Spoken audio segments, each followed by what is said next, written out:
So I have a list of all the things that I hate in books, like tropes, and I put it on my notes app. So I'm going to read off of them and explain why I don't like them. That's it. That's the video. And I'm also going to be eating this Pop-Tart. So, yeah.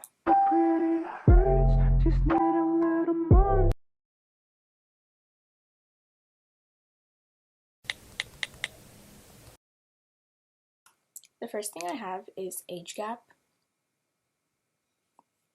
I feel like this needs no explanation. But if someone isn't your age, like, I don't care if they're 50 years old, but they look like in their 20s, or if they look 18, you're still 50 years old, and you have no place gallivanting around with 16-year-old girls. I don't care. I don't care. I'm literally looking at you, recent. I feel like people are going to come for me, but jealous male characters.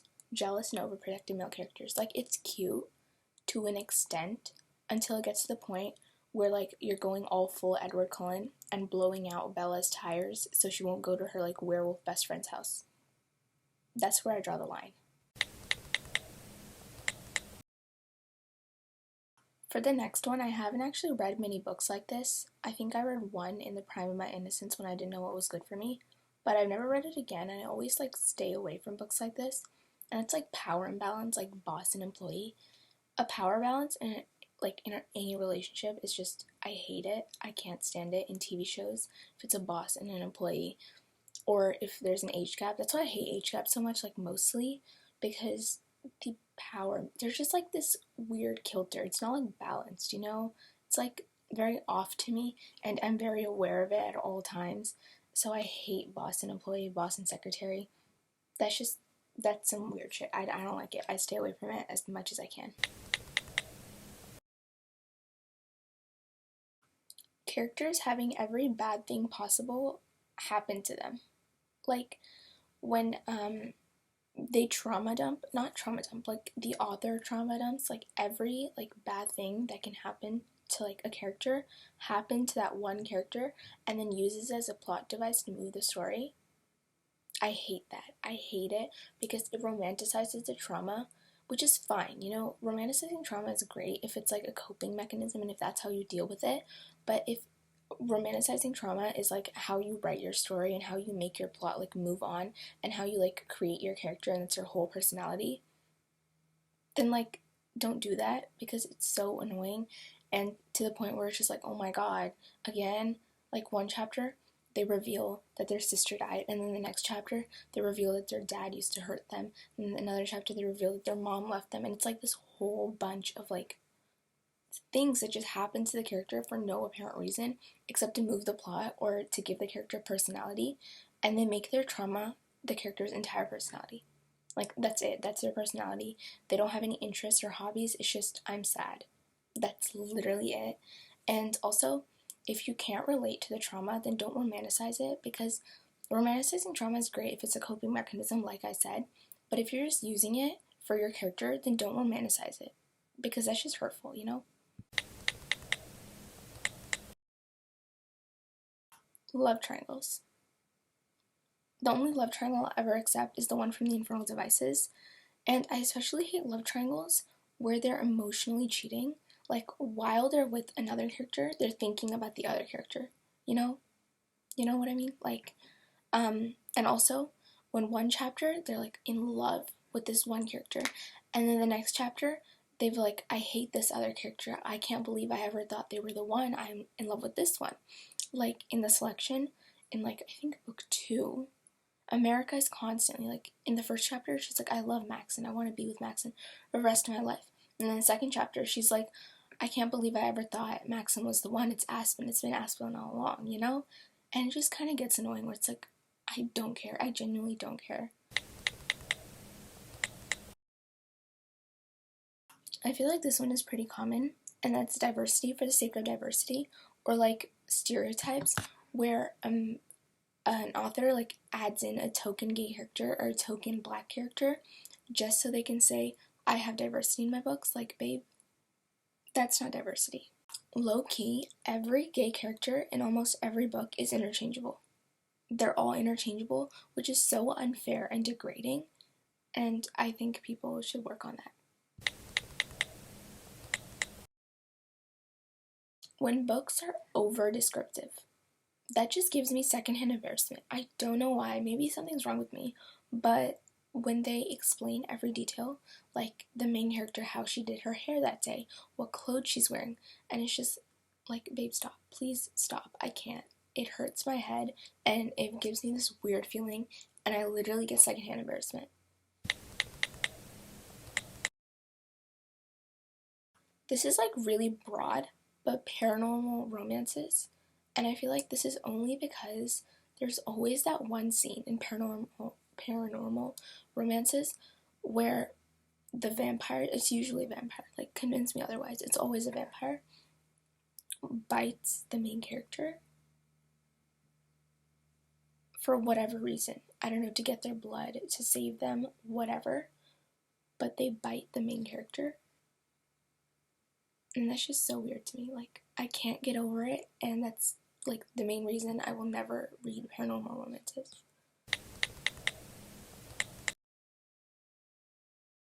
They're enemies, but they're constantly pointing out how attractive the other one is. You're not enemies. You're not. Like, I'm sorry to break it to you, but you're not enemies, babe. It's so irritating. They'll literally be like fighting for their life or trying to kill each other, and then one of them will just be like, sometimes it was hard to believe how someone so ugly on the inside could be so beautiful on the outside. Great. Like, who cares? I genuinely don't care. When a character has like a supposedly life-altering secret, but it's like not even like life-altering. Like, I don't even blink. I'm just like, oh, okay. Because they're constantly building it up from like the very beginning of the story, where the character is like, I have a secret, or you don't know anything about me, or like, you don't know the things I've done, the things I've been through, you know nothing. And they're all like condescending about it. And then when it comes to it, it's like something really pathetic, except it's like kind of actually traumatic. But it's so reused. It's always like, my dad died, my mom died, my freaking dog died. Like, I don't care. I don't care. And it's not changing my life. It's not changing the plot of the book. So stop pretending you're like important. When a character tries bluffing you into thinking that they actually had a developed relationship, did you? Did you really though? Like, they've known each other for 5 seconds and suddenly they're in love, and they're like convinced, and they're convinced, trying to convince you that like they've had so much development, they've had so much time to know each other, when they've spent like a subtotal of 10 minutes together.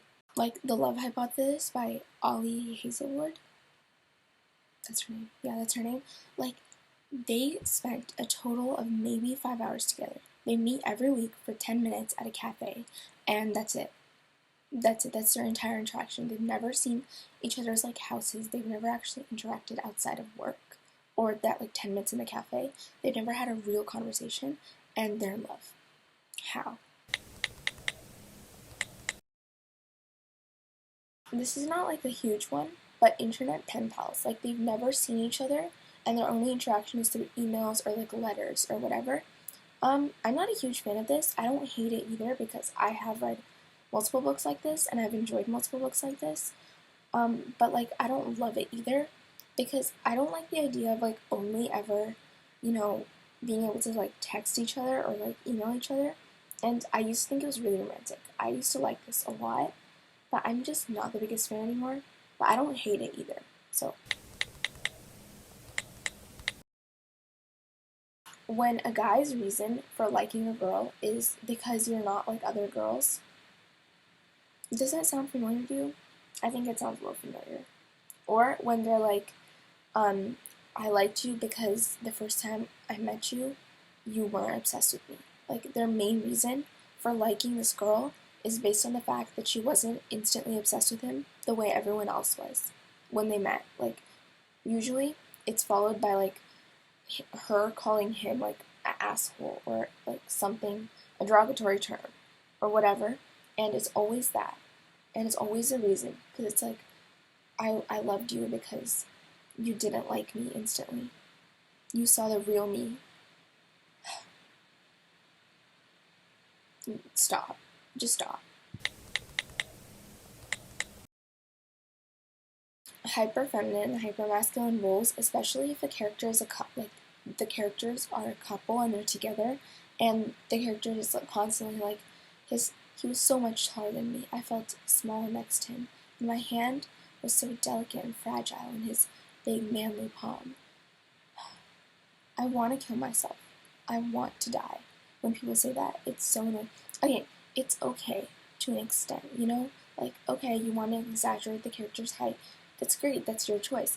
But when it's like constantly stated, where it's to the point, it's like every other like chapter, every other page, it's like she was so small in my arms, or stuff like that. She's like, oh my God, we get it. Like, we get it, okay? You don't need to repeat it.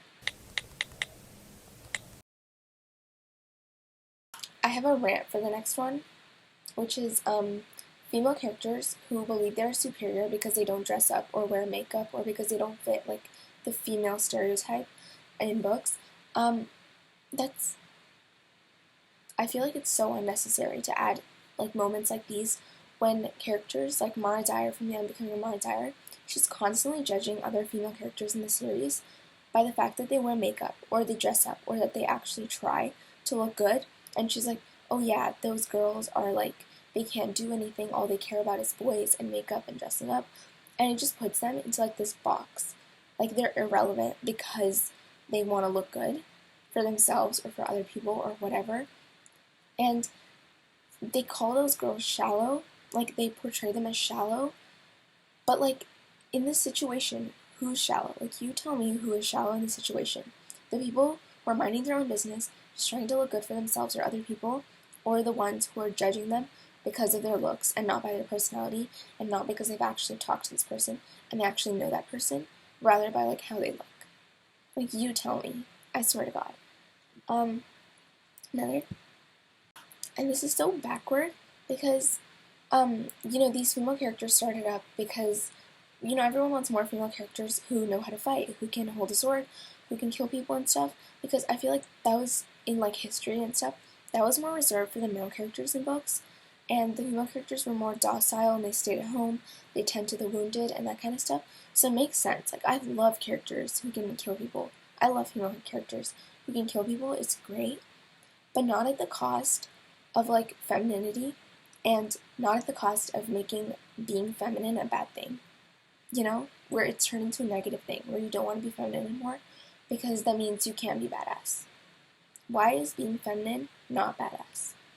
That's my question. Like, just answer me that. Why is being feminine not badass? And why is being more like the typical male characters more badass than being female? Like, what message are you trying to send here?